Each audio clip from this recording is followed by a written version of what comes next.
Hello friends, good morning. आज हम लोग 24 जून 2026 के करंट अफेयर्स डिस्कस करेंगे। आज के सेट में टोटल 6 टॉपिक्स हैं, जिसमें पहला टॉपिक जो है वो शिप रिसाइकलिंग से संबंधित है।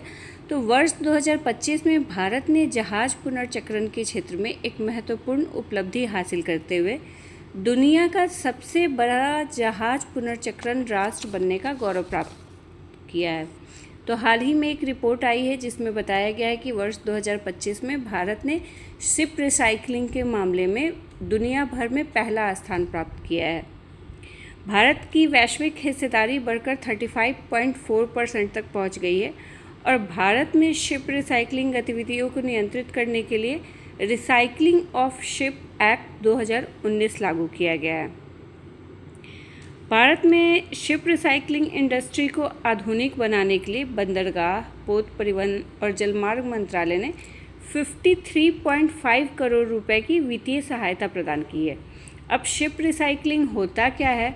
तो शिप रिसाइकलिंग वह प्रक्रिया है जिसमें अपनी उपयोगी आयु पूरा कर चुके जहाज़ों को तोड़कर उनसे स्टील, मशीनरी और अन्य जो मूल्यवान सामग्रियां होती हैं उनको निकालकर उनको दोबारा यूज करना। तो रिसाइकलिंग मतलब किसी भी चीज़ को दोबारा यूज करना, फिर से साइकिल में लाना, फिर से उसको यूज में लाना, इसी को रिसाइकलिंग कहते हैं। तो शिप रिटायर हो चुके हैं, जो यूज में नहीं है, उनकी जो भी उपयोगी चीज़ें हैं उसको उसमें से निकाल के और फिर से पुनः उपयोग करने लायक बनाना, यही शिप रिसाइकलिंग है। तो इस मामले में भारत दुनिया भर में पहले स्थान पर है। नेक्स्ट टॉपिक देखते हैं। तो हाल ही में स्कॉटलैंड के एडिनबर्ग स्थित रॉयल कॉलेज ऑफ सर्जन्स में महर्षि सुश्रुत की 90 किलोग्राम वजनी कांस्य प्रतिमा का अनावरण किया गया है। इस प्रतिमा को कॉलेज के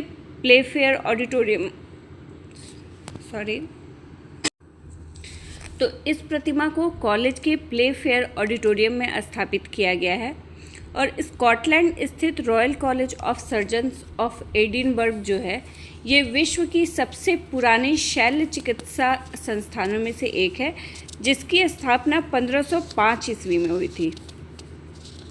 और ये जो कांस्य प्रतिमा स्थापित की गई, इसका निर्माण किसके द्वारा किया गया है? तो तमिलनाडु के तिरुवन्नामलाई के एक कलाकार द्वारा इसकी निर्माण की गई है। और महर्षि सुश्रुत जो थे वो भारतीय चिकित्सा इतिहास में उनको शल्य चिकित्सा का जनक माना जाता है।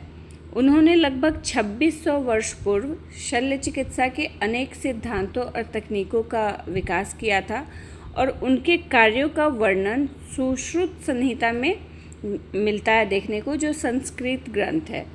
इसमें आयुर्वेद और शल्य विज्ञान के बारे में महत्वपूर्ण जानकारियाँ प्राप्त होती हैं इस संहिता से, इस ग्रंथ से। और महर्षि सुश्रुत को प्लास्टिक सर्जरी के क्षेत्र में भी महत्वपूर्ण योगदान के लिए जाना जाता है। तो इनकी प्रतिमा का अनावरण किया गया है स्कॉटलैंड के एडिनबर्ग स्थित रॉयल कॉलेज ऑफ सर्जन्स में।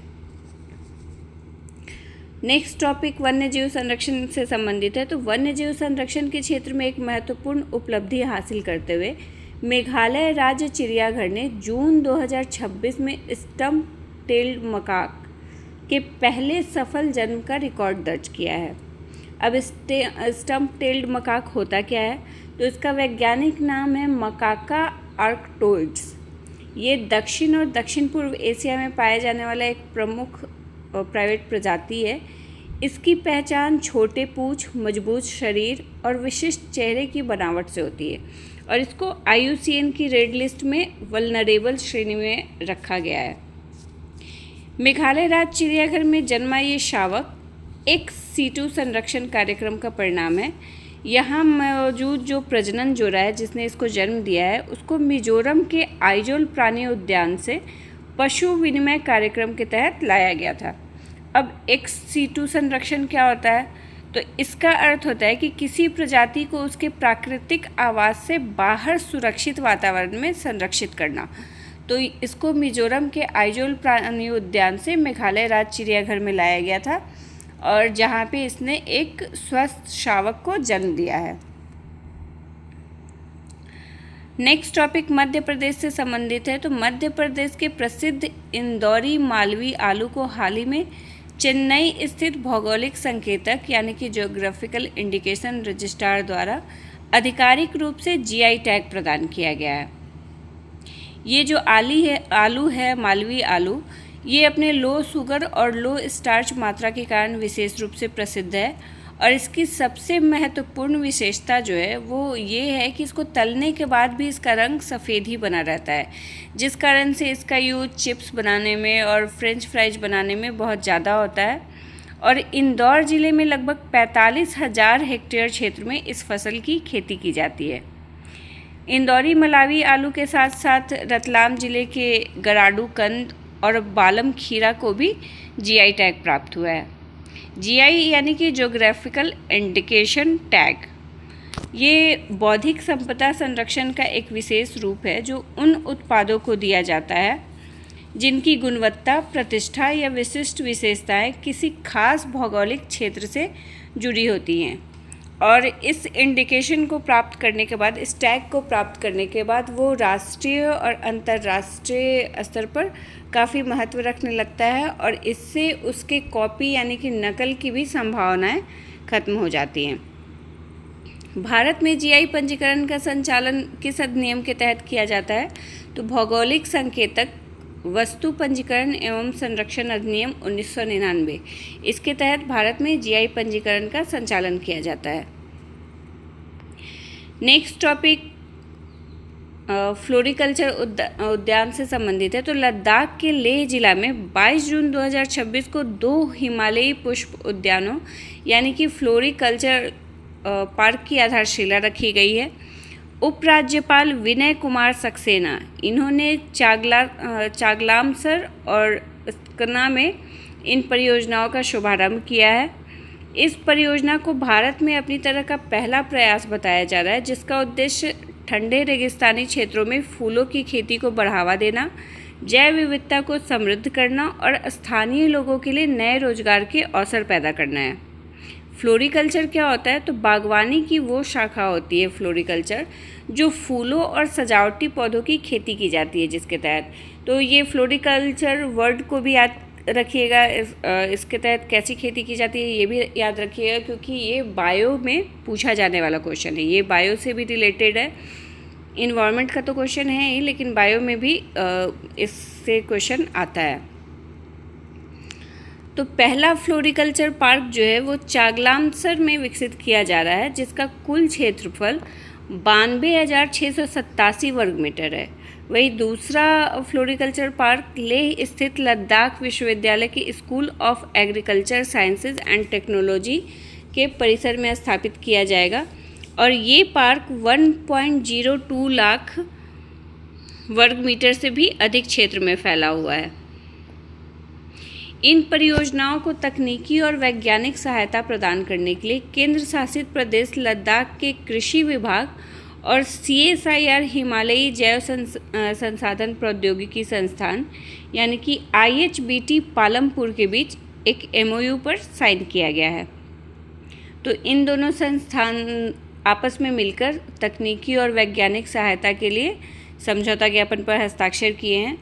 तो ये ध्यान रखिएगा क्योंकि ये भारत में अपनी तरह का पहला फ्लोरिकल्चर पार्क होगा। ये कहाँ स्थापित किया जा रहा है? तो लद्दाख के लेह जिला में। नेक्स्ट और लास्ट टॉपिक है तेलंगाना में एक दुर्लभ हुए खोज से संबंधित। तो तेलंगाना के आदिलाबाद जिले के भीमसारी गांव में जून 2026 में एक अत्यंत दुर्लभ 4 तरफा पत्थर का स्तंभ खोजा गया है जिसने इतिहासकारों और पुरातत्व विशेषज्ञों का ध्यान आकर्षित किया है। इस स्तंभ की जो सबसे महत्वपूर्ण विशेषता है वो ये है कि एक ही स्तंभ पर बौद्ध, वैष्णव और शैव परंपराओं से जुड़ी मूर्तिकला का अद्भुत समन्वय देखने को मिलता है। तो इस पे इन सभी परंपराओं से जुड़ी मूर्ति उकेरी गई हैं और मध्यकालीन दक्कन क्षेत्र में विभिन्न धार्मिक परंपराओं के सह अस्तित्व का भी एक महत्वपूर्ण साक्ष्य माना जा रहा है इसको। इस स्तंभ के प्रत्येक भाग पर अलग अलग धार्मिक या वीरतापूर्ण आकृतियाँ उकेरी गई हैं। एक ओर बुद्ध की परिनिर्वाण की मुद्रा दिखाई गई है, जबकि दूसरी ओर विष्णु की शयन मुद्रा का चित्रण किया गया है। तीसरे भाग पर एक वीर योद्धा की आकृति उकेरी गई है, जो उस काल की सैन्य संस्कृति और वीरता का प्रतीक माना जा रहा है। तो वहीं चौथे भाग पर उमा लिंगन मूर्ति अंकित है, जिसमें भगवान शिव को उमा या पार्वती के साथ दर्शाया गया है। तो इस चारों दिशाओं में 4 तरह की मूर्तियाँ उकेरी गई हैं इस स्तंभ पर, और यही इसको सबसे खास बनाती है, यही इसकी खास विशेषता है। तो इसकी खोज कहाँ की गई है? तो तेलंगाना के आदिलाबाद ज़िले के भीमसारी गांव में। तो ये ध्यान रखिएगा। तो ये हमारे आज के टॉपिक्स थे। अगर आपको इससे रिलेटेड PDF डाउनलोड करना हो तो आप ओनली BPSC की साइट या ओनली BPSC के ऐप के थ्रू डाउनलोड कर सकते हैं। Thank you.